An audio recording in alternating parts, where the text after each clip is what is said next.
Vukuri ujye wisengera nawe Imana igikumva. Bibiliya iti icyo muzasaba data cyose mu izina ryanjye muzagihabwa. Ariko bisi yunamiwe n'ubuyobe bwo kuvuga ngo ngwino ngusengere, ushaka visa ngwino ngusengere, ugiye gukora ikizami ngwino ngusengere. Kandi ubwo buri sengesho n'igiciro, buri sengesho n'ifaranga. Twese turi abana b'Imana. Imana itwumva kimwe nk'abana bayo. Nkuko mu bana bawe ntawe ushinzwe gusabira abandi ngo ibyifuzo byabo abari ubikuzanira. Ahubwo nk'umubyeyi wa bose, abana bawe bose ubatega amatwi. Imana natwe turi abana bayo.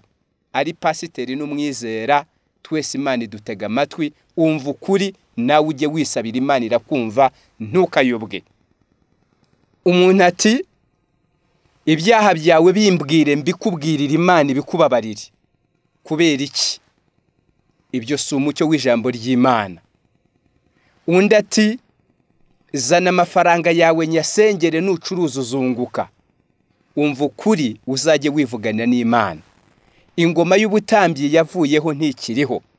Yesu niwe mutambyi wasimbuye abatambyi kugira ngo binyuze muri we buri muntu wese yibonanire n'Imana. Ingoma y'abatambyi yarangiranye na Kayafa. Mu ngoma ya Yesu usenga Imana wese arayibwirira. Umva ukuri ntukayobwe.